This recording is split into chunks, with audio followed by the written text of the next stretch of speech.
ಎಲ್ರಿಗೂ ನಮಸ್ಕಾರ. ಇವತ್ತಿನ ಟಾಪಿಕ್ ಸರ್ವೈಕಲ್ ಸ್ಟಿಚಸ್ ಯಾಕೆ ಓಪನ್ ಆಗುತ್ತೆ. ಫಸ್ಟು ಸರ್ವೈಕಲ್ ಸ್ಟಿಚಸ್ ಯಾಕೆ ಹಾಕ್ತಾರೆ ಅಂತ ತಿಳ್ಕೊಳ್ಳೋಣ. ಓಕೆ, ಸೊ ಸರ್ವೈಕಲ್ ಸ್ಟಿಚಸ್ ಯಾವಾಗ ಹಾಕ್ತಾರೆ? When it is incompetent cervix. Incompetent cervix ಅಂದರೆ ಏನು? ಸರ್ವಿಕ್ಸು ಅಂದರೆ ಫಸ್ಟು ಗರ್ಭಾಶಯದ ಡೋರ್ ಓಪನಿಂಗ್ ಅಂದರೆ ದ್ವಾರ. ಓಕೆ, ಗರ್ಭದ್ವಾರ ಅಂತ ಕರೀತಾರೆ. ಸೊ ಒಂದು ಸತಿ ಇಂಪ್ಲಾಂಟೇಷನ್ ಆಗಿ ಮಗು ಬೆಳೆಯೋದಕ್ಕೆ ಸ್ಟಾರ್ಟ್ ಆಯಿತು ಅಂತಂತಂದರೆ ಸರ್ವಿಕ್ಸ್ ಕ್ಲೋಸ್ ಆಗಿರುತ್ತೆ.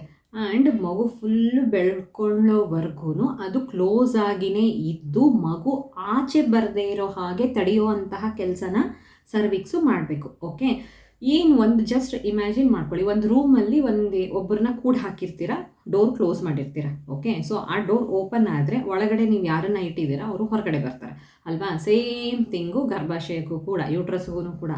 ಗರ್ಭಾಶಯದ ಒಳಗಡೆ ಮಗು ಇರುತ್ತೆ, ಅದರದ್ದು ಬಾಗಿಲು ಸರ್ವಿಕ್ಸು, ಅದು ಓಪನ್ ಆಯಿತು ಅಂತಂದರೆ ಮಗು ಆಚೆ ಬರುತ್ತೆ ಅಷ್ಟೇ. ಓಕೆ, ಸೊ ಆಚೆ ಬರ್ತೇ ಇರೋ ಹಾಗೆ ತಡೆಯುವಂತಹ ಕೆಲಸನ ಸರ್ವಿಕ್ಸ್ ಮಾಡಿರುತ್ತೆ, ಅಂದರೆ ಕ್ಲೋಸ್ ಆಗಿರುತ್ತೆ. ನ್ಯಾಚುರಲ್ ಆಗಿಯೇ ಇದು ಕ್ಲೋಸ್ ಆಗಿ ಮಗು ಆಚೆ ಬರದೇ ಇರೋ ಹಾಗೆ, ಮಗು 9 ಮಂತ್ಸ್ವರೆಗೂ ಹೊಟ್ಟೆ ಒಳಗೆ ಇರೋ ಹಾಗೆ ನೋಡ್ಕೊಳ್ಳುತ್ತೆ ನಮ್ಮ ದೇಹ. ಓಕೆ, ಇದೆಲ್ಲ ನ್ಯಾಚುರಲ್ ಆಗಿ ಆಗೋ ಅಂಥದ್ದು. ಸಪೋಸ್ ಯಾವಾಗ ಸರ್ವಿಕ್ಸು ತನ್ನ ಕೆಲಸನ ಮಾಡೋಕ್ಕೆ ಆಗದೆ ಇರುವಂತಹ ಸಂದರ್ಭ ಬರುತ್ತೆ, ಆವಾಗ ಅದನ್ನು ಇನ್ಕಾಂಪಿಟೆಂಟ್ ಸರ್ವಿಕ್ಸ್ ಅಂತ ಕರೀತಾರೆ. ಓಕೆ, ಯೂಶ್ವಲ್ ಆಗಿ ಹೇಳಬೇಕು ಅಂತಂತಂದರೆ ಸರ್ವಿಕ್ಸ್ ಉದ್ದ ಎಷ್ಟಿರಬೇಕು ಅಂತಂತಂದರೆ 3 ಸೆಂಟಿಮೀಟರ್ ಅರೌಂಡ್ ಇರಬೇಕು. ಯಾವಾಗ ಇದು 3 ಸೆಂಟಿಮೀಟರ್ಗಿಂತ ಕಮ್ಮಿ ಇರುತ್ತೆ ಆವಾಗ ಗರ್ಭಾಶಯ and whole baby weight, amniotic fluid, placenta ಇದೆಲ್ಲ ಸೇರಿಸಿ ಎಷ್ಟು ವೆಯ್ಟ್ ಆಗುತ್ತೆ ಆ ಪೂರ್ತಿ ವೆಯ್ಟು ಗರ್ಭಾಶಯದ ದ್ವಾರದ ಮೇಲೆ ಅಂದರೆ ಸರ್ವಿಕ್ಸ್ ಮೇಲೆ ಬೀಳುತ್ತೆ. ಸೊ ಅದನ್ನು ಕ್ಲೀನಾಗಿ ಹ್ಯಾಂಡಲ್ ಮಾಡುವಂತಹ ಶಕ್ತಿ ಎಲ್ಲಿವರೆಗೂ ಫುಲ್ 9 ಮಂತ್ಸ್ವರೆಗೂ ಹ್ಯಾಂಡಲ್ ಮಾಡುವಂತಹ, ಅಂದರೆ ಕ್ಲೋಸ್ ಆಗೇ ಇರುವಂತಹ, ಅದನ್ನು ಆಚೆ ಬರದೇ ಇರೋ ಹಾಗೆ ತಡೆಯುವಂತಹ ಶಕ್ತಿ ಸರ್ವಿಕ್ಸ್ಗೆ ಯಾವಾಗ ಇರೋದಿಲ್ಲ ಆವಾಗ ಸರ್ವಿಕ್ಸ್ನ ಇನ್ಕಾಂಪಿಟೆಂಟ್ ಸರ್ವಿಕ್ಸ್ ಅಂತ ಕರೀತಾರೆ.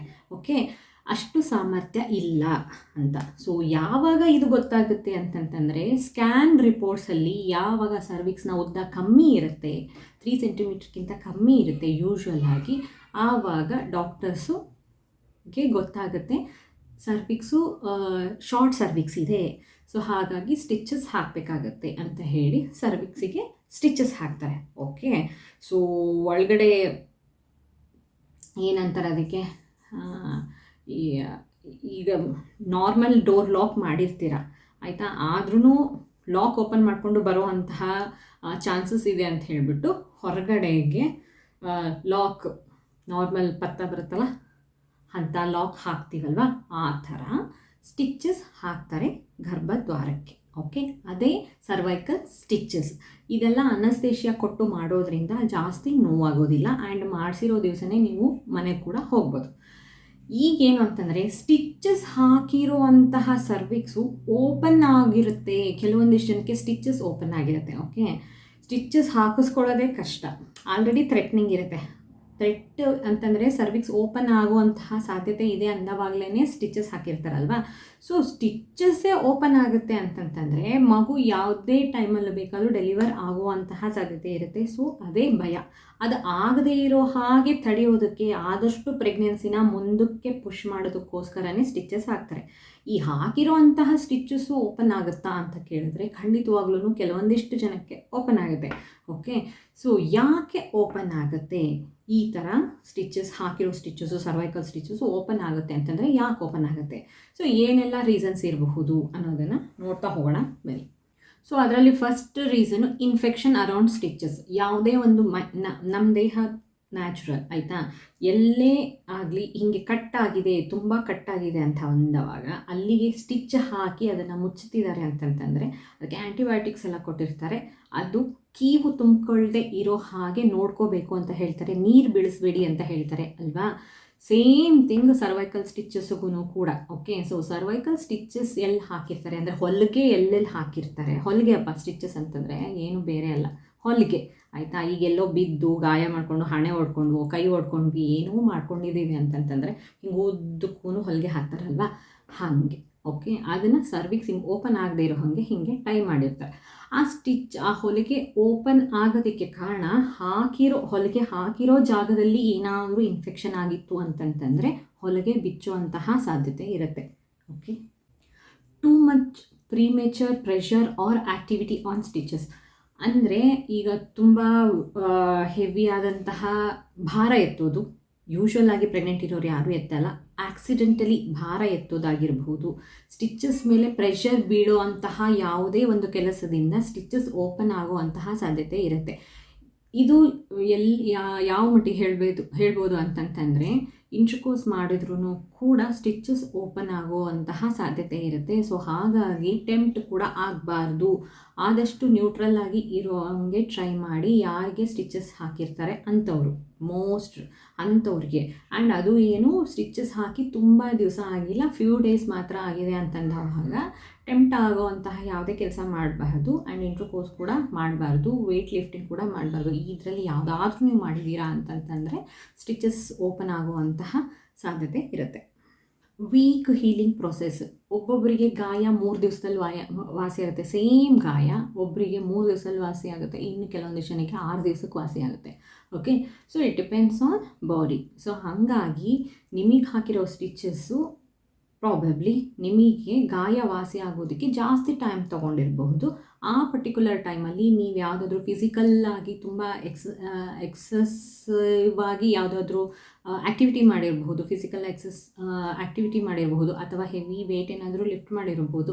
ಈ ಥರ ಏನಾದ್ರು ಆಗಿತ್ತು ಅಂತಂತಂದರೆ ನಿಮ್ಮ ಹೀಲಿಂಗ್ ಪ್ರೊಸೆಸ್ಸು ಸ್ಲೋ ಇದ್ದವಾಗ ನೀವು ಈ ಥರ ಯಾವುದಾದ್ರೂ ಪ್ರೆಷರ್ ಬೀಳುವಂತಹ ಕೆಲಸ ಮಾಡಿದ್ರಿ ಅಂತಂತಂದರೆ ಸ್ಟಿಚ್ಚಸ್ಸು ಓಪನ್ ಆಗಿರುವಂತಹ ಸಾಧ್ಯತೆ ಇರುತ್ತೆ.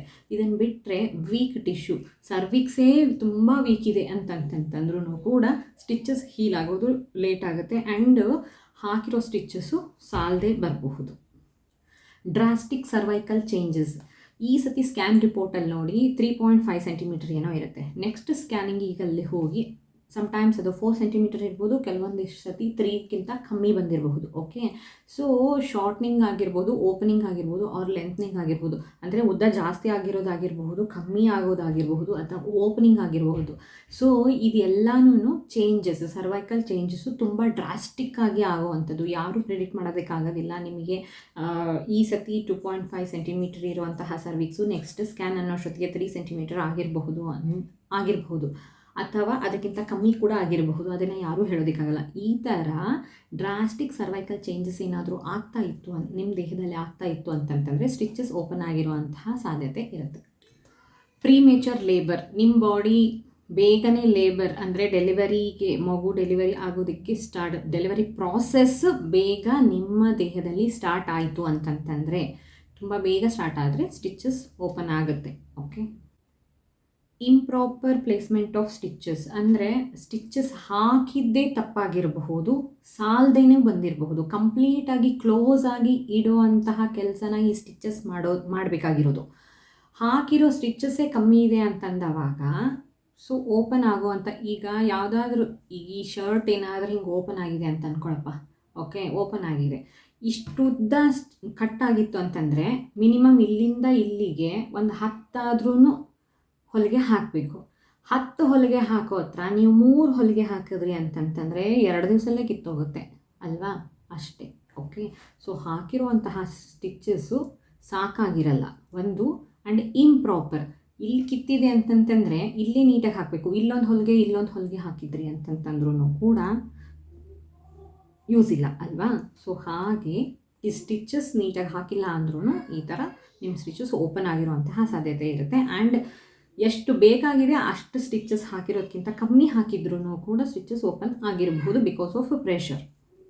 ಪ್ರೀವಿಯಸ್ ಸರ್ವೈಕಲ್ ಸರ್ಜರೀಸು, ಹಿಂದೆ ಹಿಸ್ಟ್ರಿನಲ್ಲಿ ಸರ್ವಿಕ್ಸ್ ರಿಲೇಟೆಡ್ ಯಾವುದೇ ಥರನಾದಂತಹ ಸರ್ಜರೀಸ್ ಮಾಡಿಸ್ಕೊಂಡಿದ್ರಿ ಅಂತಂದ್ರೂ ಕೂಡ ಅದರಿಂದ ಏನಾದರೂ ಪ್ರಾಬ್ಲಮ್ ಆಗಿ ಈ ಟೈಮಲ್ಲಿ ಸರ್ವೈಕಲ್ ಸ್ಟಿಚ್ಚಸ್ಸು ಓಪನ್ ಆಗಿರುವಂತಹ ಸಾಧ್ಯತೆಗಳು ಇರುತ್ತೆ.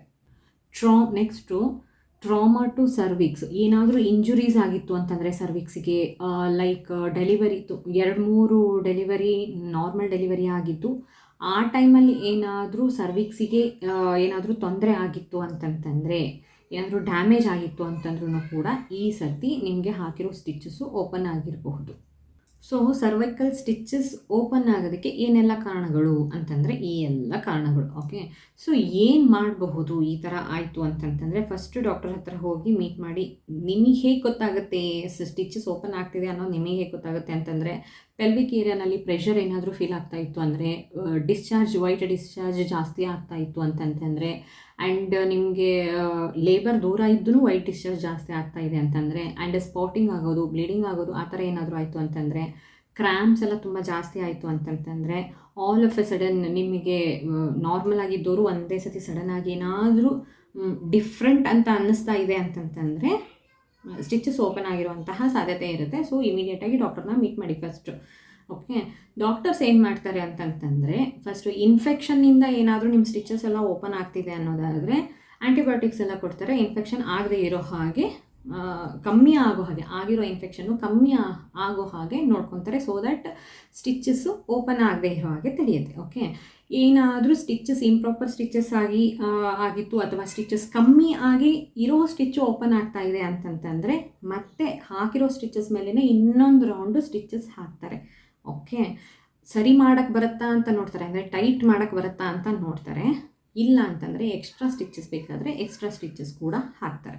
ಇಲ್ಲ ನೀವು already if you are near to labour ಅಂತಂದರೆ, ನಿಮ್ಗೆ ಆಲ್ರೆಡಿ 8th ಮಂತು ಎಲ್ಲ ರೀಚ್ ಆಗಿಬಿಟ್ಟಿದ್ದೀರಾ ಅಂತಂತಂದರೆ, ಆವಾಗ ಮಗುವಿನ ಬೆಳವಣಿಗೆ ಚೆನ್ನಾಗಿತ್ತು ಅಂತಂತಂದರೆ ಡೆಲಿವರಿ ಪ್ಲ್ಯಾನ್ ಮಾಡ್ತಾರೆ. ಓಕೆ, ಇಲ್ಲ ನೀವು ಇನ್ನು ಸೆಕೆಂಡ್ ಟ್ರೈಮೆಸ್ಟ್ರಲ್ಲಿ ಇದ್ದೀರಾ, ಮಗು ಗ್ರೋತ್ ಕಂಪ್ಲೀಟ್ ಆಗಿಲ್ಲ ಅನ್ನೋ ಹಾಗಿತ್ತು, ಇನ್ನೊಂದು ಸ್ವಲ್ಪ ಪುಷ್ ಮಾಡಬಹುದು ಅಂತ ಡಾಕ್ಟರಿಗೆ ಅನಿಸಿತ್ತು ಅಂತಂತಂದರೆ, ಖಂಡಿತವಾಗ್ಲೂ ನಿಮ್ಮ ಪ್ರೆಗ್ನೆನ್ಸಿ ಸೇಫಾಗಿ ಇನ್ನೊಂದು 2 ವಾರನಾದರೂ ಮುಂದಕ್ಕೆ ಹೋಗೋ ಹಾಗೆ ಟ್ರೈ ಮಾಡ್ತಾರೆ. ಓಕೆ, ಪ್ರತಿ ಸತಿ ಪುಷ್ ಮಾಡೋದಕ್ಕೆ ಟ್ರೈ ಮಾಡ್ತಾರೆ. ಸೊ ಈಗ ಸ್ಟಿಚಸ್ ಓಪನ್ ಆದರೆ ಏನು ಮಾಡಬೇಕು ಅನ್ನೋದನ್ನು ತಿಳ್ಕೊಂಡ್ವಿ. ಸ್ಟಿಚಸ್ ಓಪನ್ ಆಗೋದಕ್ಕೆ ಕಾರಣ ಏನು ಅಂತ ತಿಳ್ಕೊಂಡ್ವಿ. See once you know the reasons, obviously you will know what not to do. ಆಯಿತಾ, ಏನು ಮಾಡಿದ್ರೆ ಸ್ಟಿಚಸ್ ಓಪನ್ ಆಗುವಂತಹ ಸಾಧ್ಯತೆ ಇರುತ್ತೆ ಅನ್ನೋದನ್ನು ತಿಳ್ಕೊಳ್ಳೋಣ. ಏನಂದರೆ ಏನೆಲ್ಲ ಮಾಡಬಾರ್ದು, ನಾವು ರೀಸನ್ಸಲ್ಲಿ ನೋಡೋದ್ವಲ್ವಾ, ವೇಟ್ ಲಿಫ್ಟಿಂಗು ಅಥವಾ ಹೆವಿ ಎಕ್ಸಸೈಸ್ ಆಗಿರಬಹುದು, ಆ ಥರ ಮಾಡೋದು ಯೂಶ್ವಲಾಗಿ ಮಾಡೋದಿಲ್ಲ. ಯಾವುದೋ ಸಂದರ್ಭದಲ್ಲಿ ಏನಾದರೂ ಮಾಡ್ತಾ ಇದ್ದೀರಾ ಅಂತಂತಂದರೆ ಮುಂದಕ್ಕಂತರೂ ಮಾಡಬಾರ್ದು. ಓಕೆ, ಆ್ಯಂಡ್ ಇದನ್ನು ಬಿಟ್ಟರೆ ಪ್ರೊಲಾಂಗ್ಡ್ ಸಿಟ್ಟಿಂಗ್, ಪ್ರೊಲಾಂಗ್ಡ್ ಸ್ಟ್ಯಾಂಡಿಂಗ್, ಅಂದರೆ ತುಂಬ ಹೊತ್ತಿನವರೆಗೂ ನಿಂತ್ಕೊಳ್ಳೋದು, ತುಂಬ ಹೊತ್ತಿನವರೆಗೂ ಕೂತ್ಕೊಳ್ಳೋದು, ಆ ಥರ ಎಲ್ಲ ಮಾಡಬಾರ್ದು. ಇಂಟರ್ಕೋರ್ಸ್ ಮಾಡಬಾರ್ದು. ಬ್ಲ್ಯಾಡರ್ ಫುಲ್ ಆಯಿತು ಅಂತಂತಂದರೆ ಇಮಿಡಿಯೇಟಾಗಿ ಹೋಗಿ ಸುಸು ಮಾಡ್ಕೊಂಡು ಬರಬೇಕು. ಆಬ್ವಿಯಸ್ಲಿ ಪ್ರೆಗ್ನೆಂಟ್ ಇರೋರಿಗೆ ಅರ್ಜೆನ್ಸಿ ಇರುತ್ತೆ, ಅಂದ್ರೂ ಹೋಲ್ಡ್ ಮಾಡ್ಕೊಳ್ಳೋ ಅಂತಹ ಹ್ಯಾಬಿಟ್ ಇರೋರು ಹೋಲ್ಡ್ ಮಾಡ್ತಾರೆ. ಓಕೆ, ಆ ಥರ ಎಲ್ಲ ಮಾಡಬಾರ್ದು. ಓಕೆ, ಇದನ್ನು ಬಿಟ್ಟರೆ ಎಕ್ಸಸೈಸ್ ಅಂತೂ ಮಾಡಬಾರ್ದು ಅಂತ ಹೇಳಿದೆ ಆಲ್ರೆಡಿ. ಇದನ್ನು ಬಿಟ್ಟರೆ ಮೇಜರ್ ಅಂತ ಏನೂ ಇಲ್ಲ. ಯೂಶ್ವಲಾಗಿ ಸ್ಟಿಚಸ್ ಓಪನ್ ಆಗಲ್ಲ, ಎಲ್ಲೋ ಒಬ್ರಿಗಾಗುತ್ತೆ. ಅಂಥವ್ರು ಇದರಲ್ಲಿ ಯಾವುದಾದ್ರೂ ಒಂದು ಆಗಿರೋದ್ರಿಂದ ಸ್ಟಿಚಸ್ ಓಪನ್ ಆಗಿರುತ್ತೆ. ಸೊ ಏನು ಮಾಡಬಾರ್ದು, what not to do after cervical stitches ಅಂದರೆ ಇದೆಲ್ಲ ಮಾಡಬಾರ್ದು. ಓಕೆ, ಇದ್ರ ಬಗ್ಗೆ ಸರ್ವೈಕಲ್ ಸ್ಟಿಚಸ್ ಬಗ್ಗೆ ಮತ್ತೇನಾದರೂ ಡೌಟ್ಸ್ ಇತ್ತು ಅಂತಂದರೆ ಕಾಮೆಂಟ್ ಬಾಕ್ಸಲ್ಲಿ ತಿಳಿಸಿ, ಖಂಡಿತವಾಗ್ಲೂ ಉತ್ತರ ಕೊಡೋದಕ್ಕೆ ಟ್ರೈ ಮಾಡ್ತೀನಿ. ಆ್ಯಂಡ್ ಈ ವಿಡಿಯೋ ನಿಮಗೆ ಇನ್ಫಾರ್ಮೇಟಿವ್ ಅಂತ ಅನ್ನಿಸೋದ್ರೆ ಲೈಕ್ ಮಾಡಿ, ಕಮೆಂಟ್ ಮಾಡಿ ಆ್ಯಂಡ್ ಶೇರ್ ಮಾಡಿ. ನನ್ನ ಚಾನಲ್ನ ಸಬ್ಸ್ಕ್ರೈಬ್ ಕೂಡ ಮಾಡಿ.